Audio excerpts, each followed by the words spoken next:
ओम शांति। ओम शांति।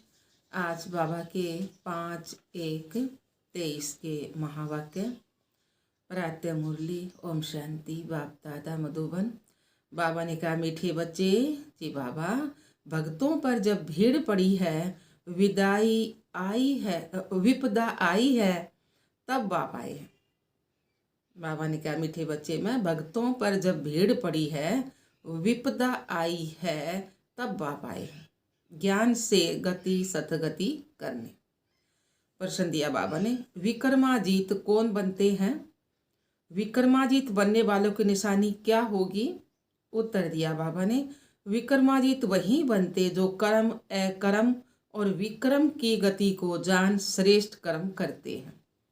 विक्रमाजीत बनने वाले कभी भी कर्म कूटते नहीं हैं, उनके कर्म विक्रम नहीं बनते हैं। दूसरा प्रश्न दिया है, इस समय बाप डबल सर्विस कौन सी करते हैं? उत्तर आया बाबा का, आत्मा और शरीर दोनों को पावन भी बनाते और फिर अपने साथ वापस घर भी ले जाते हैं। चरित्र एक बाप के हैं, मनुष्यों के हो नहीं सकते। गीत आया आज का, ओम नमो शिवाय। मैं आत्मा शिव बाबा को नमस्कार करती हूँ। ओम शांति। यह गीत बच्चों ने सुना। जो भी भक्ति मार्ग वाले हैं वह ऐसे गीत गाते हैं, घोर अंधियारे से उजियारा चाहते हैं और दुख से छूटने की पुकार करते रहते हैं। तुम तो हो शिववंशी ब्रह्मा कुमार कुमारियाँ। यह तो समझने की बात है। इतने बच्चे कुख वंशावली हो नहीं सकते, जरूर मुख वंशावली होंगे। श्री कृष्ण को इतनी रानियां अथवा बच्चे नहीं थे। गीता का भगवान तो राजयोग सिखाते हैं, तो जरूर मुख वंशावली होंगे। तो बाबा ने कहा, प्रजापिता अक्सर तो नामी ग्रामी है ना, इनके मुख से बाप आकर ब्राह्मण धर्म रचते हैं। प्रजापिता नाम बाप का शोभता है। अब तुम प्रैक्टिकल में उस बाप के बने हो। वह तो कह देते कि श्री कृष्ण भी भगवान था, शिव भी भगवान था। रुद्र भगवान के बदले श्री कृष्ण का नाम डाल दिया है। कहते भी हैं शंकर पार्वती, रुद्र पार्वती नहीं कहेंगे। शिव शंकर महादेव कहते हैं। अब श्री कृष्ण को रुद्र व शंकर तो नहीं कहेंगे। भगत गाते हैं परंतु भगवान को नहीं जानते।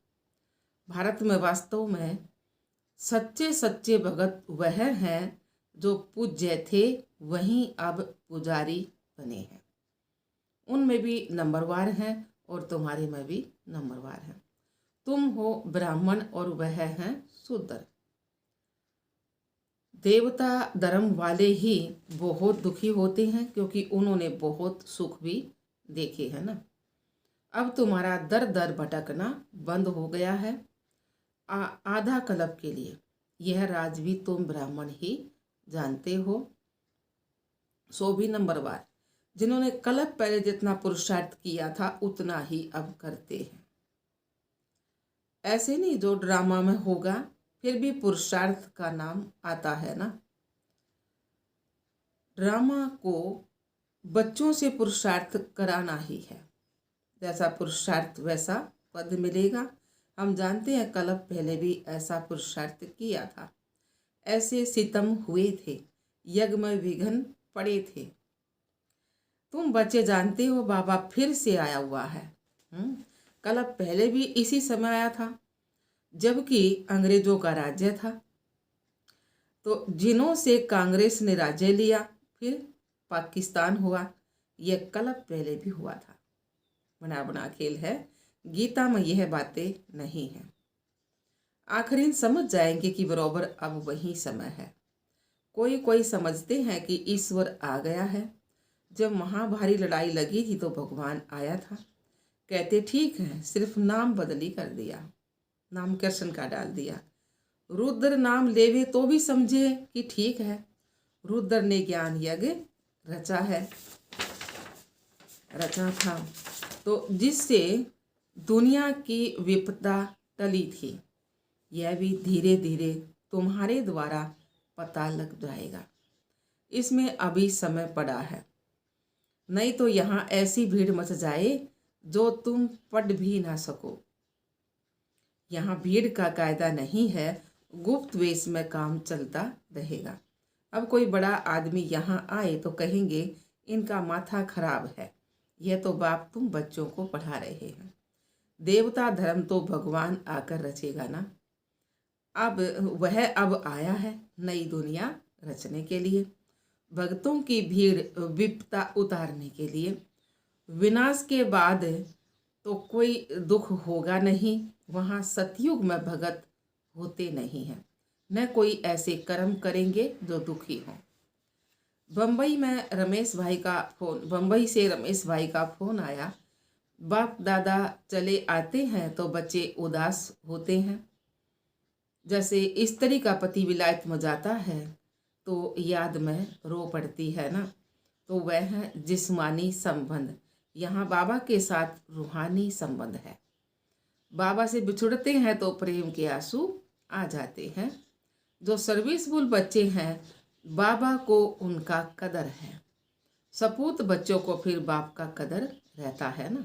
शिव बाबा का तो बहुत ऊंचा संबंध है, उनसे ऊंच संबंध तो और कोई होता ही नहीं। शिव बाबा तो बच्चों को अपने से भी ऊंच बनाते हैं ना। पावन तो तुम बनते हो, परंतु बाप समान एवं पावन नहीं हो सकते। हाँ, पावन देवता बनते हैं तो बाप तो ज्ञान का सागर है। हम कितना भी सुने तो भी ज्ञान सागर नहीं बन सकते।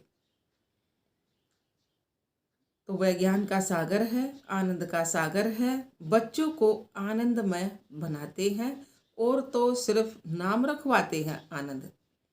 इस समय दुनिया में भगत माला बड़ी लंबी चौड़ी है। तुम्हारी है 16,108 की माला। भगत तो करोड़ों है ना। यहाँ भक्ति की बात ही नहीं है, ज्ञान से ही सतगति होती है। अब तुमको भक्ति की जंजीरों से छुड़ाया जाता है। बाबा कहते हैं सब भक्तों पर जब भीड़ होती है तब मुझे आना पड़ता है, सभी की गति सतगति करने के लिए। स्वर्ग के देवताओं ने जरूर ऐसे कर्म किए हैं तब इतना उच्च पद पाया है। कर्म तो मनुष्यों के चले आते हैं ना, परंतु वहाँ कर्म कूटते नहीं हैं। यहाँ कर्म विक्रम बनते हैं, क्योंकि माया है ना, वहाँ माया होती नहीं है। तुम विक्रमाजीत बनते हो। जिन बच्चों को अभी कर्म अकर्म और विक्रम की गति समझाता हूँ वही विक्रमाजीत बनेंगे। कल पहले भी तुम बच्चों को राजयोग सिखाया था, वही अब भी सिखला रहा हूँ।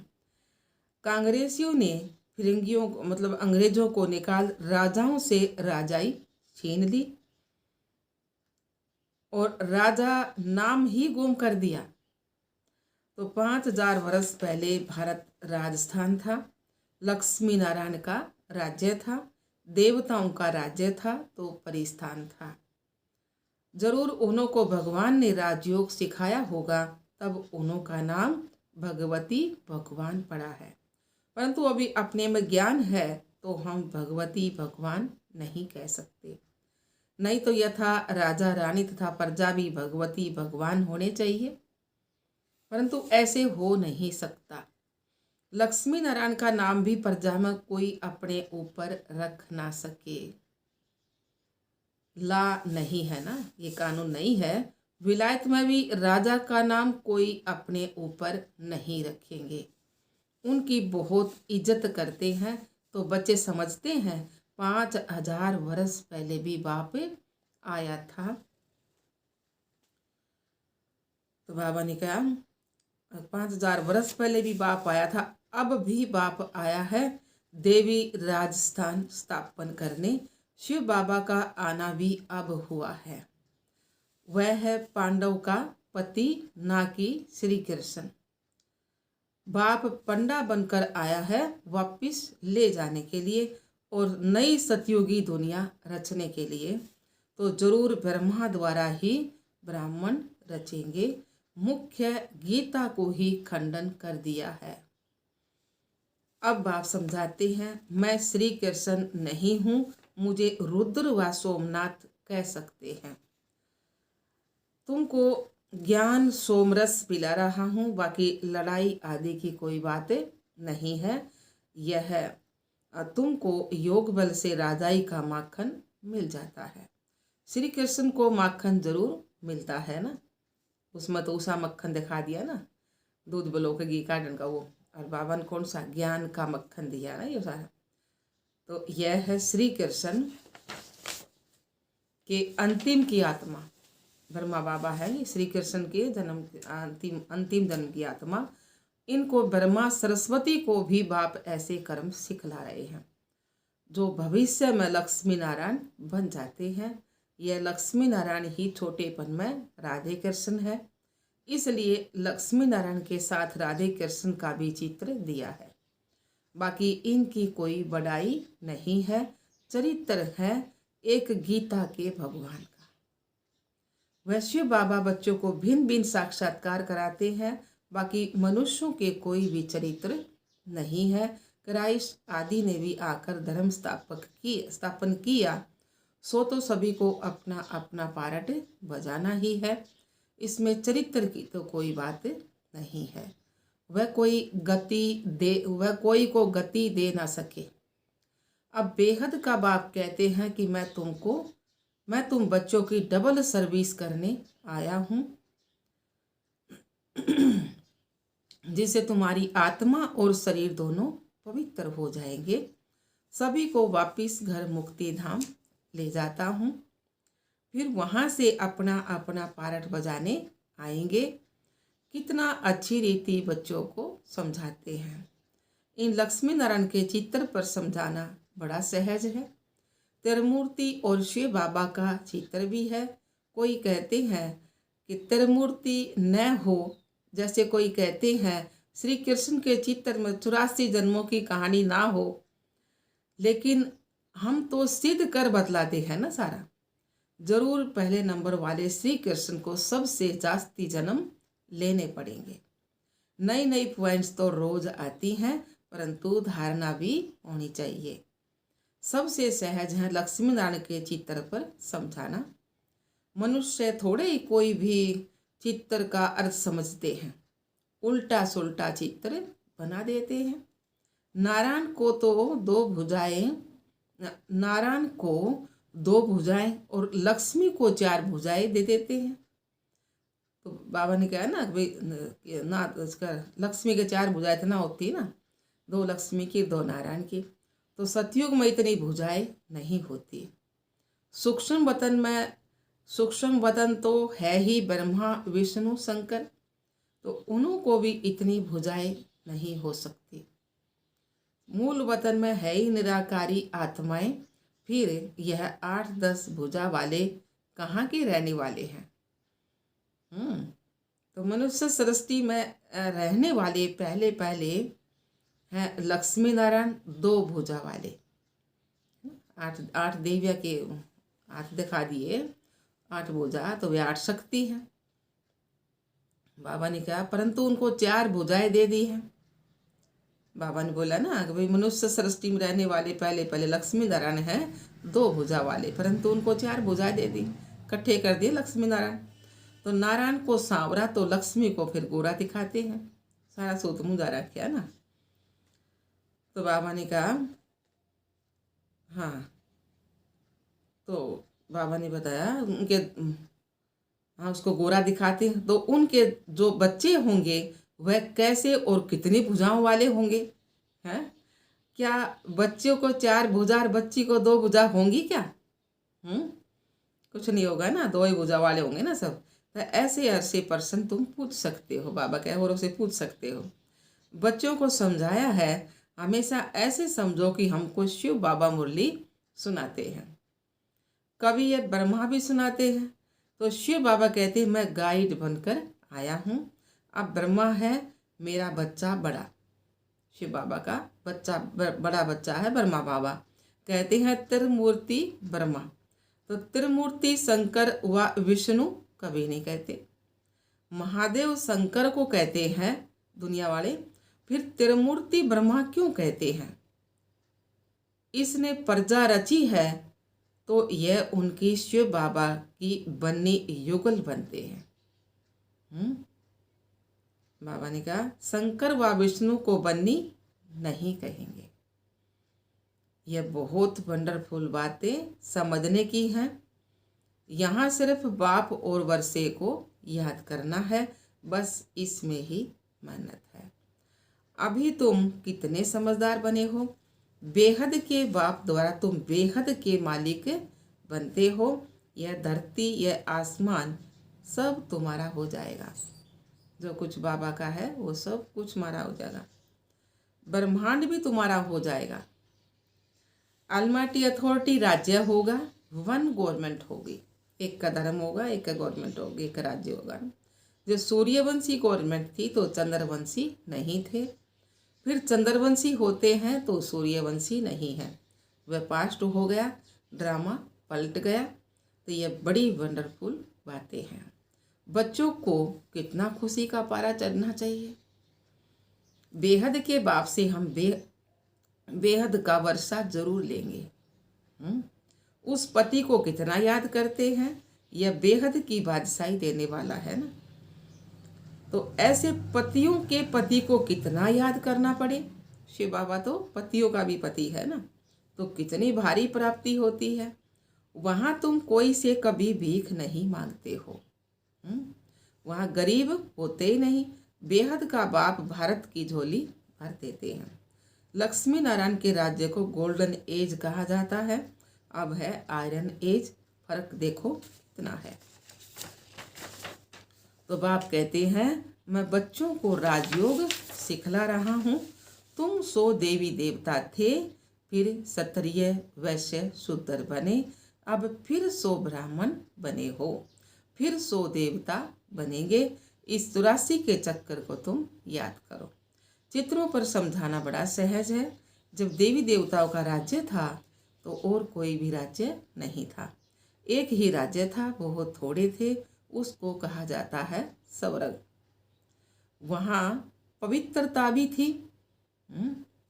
सतयुग बाबा ने कहा ना, वहाँ पवित्रता भी थी, सुख शांति भी थी। पुनर्जन्म लेते लेते नीचे आए हैं। 84 जन्म भी इन्होंने लिए हैं, यही सतो प्रधान बन जाते हैं। फिर उन्हों को ही सतो प्रधान होना है। सतो प्रधान कैसे बने, जरूर सिखलाने वाला चाहिए ना, सिवाय बाप के।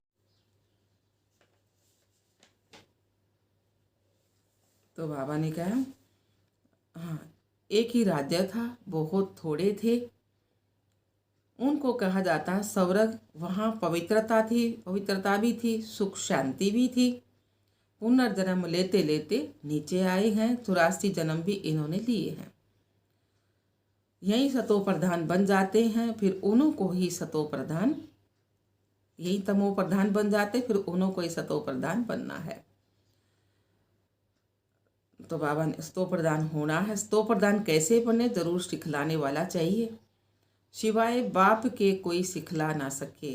तुम जानते हो शिव बाबा इनके बहुत जन्मों के अंत में इनमें प्रवेश करते हैं, कितना साफ करके समझाते हैं। अच्छा जी बाबा, मीठे मीठे सिखला दे बच्चों प्रति माता पिता बाप दादा का याद प्यार और गुड मॉर्निंग। रूहानी बाप की रूहानी बच्चों को नमस्ते। हम रूहानी बच्चों की रूहानी बाप दादा को याद प्यार गुड मॉर्निंग, नमस्ते नमस्ते नमस्ते जी। हम बाबा के बच्चे सदा रहें हंसते और हंसाते। शुक्रिया मीठे बाप दादा, शुक्रिया बाबा। धारणा के लिए मुख्य सार है। पहला पॉइंट, एक बाप से ही सर्व रूहानी संबंध रखने हैं। सर्विसफुल बच्चों का कदर रखना है। आप समान बनाने की सेवा करनी है। दूसरा पॉइंट है, बेहद बाप द्वारा हमें बेहद विश्व का राज्य भाग्य मिल रहा है। धरती आसमान सब पर हमारा अधिकार होगा। इस नशे और खुशी में रहना है। बाप और वर्षे को याद करना है। वरदान दिया बाबा ने, बालक और मालिकपन के बैलेंस से पुरुषार्थ और सेवा में सदा सफलता मूर्त भव। बालक और मालिकपन के बैलेंस से पुरुषार्थ और सेवा में सदा सफलता मूर्त भव। सार दिया है बाबा ने, सदा यह नशा रखो कि बेहद बाप और बेहद वर्षे का बालक सो मालिक हूँ। लेकिन जब कोई राय देनी है तो प्लान सोचना है, कार्य करना है तो मालिक होकर करो। और जब मेजॉरिटी द्वारा या निमित्त बनी आत्मा द्वारा कोई भी बात फाइनल हो जाती है तो उस समय बालक बन जाओ। किस समय राय बहादुर बनना है, किस समय राय मानने वाला, यह तरीका सीख लो तो पुरुषार्थ और सेवा दोनों में सफल होंगे। स्लोगन आया बाबा का, निमित्त और निर्माणचित बनने के लिए मन और बुद्धि को प्रभु अर्पण कर दो। निमित्त और निर्माणचित बनने के लिए मन और बुद्धि को अर्पण कर दो। अच्छा, ओम शांति।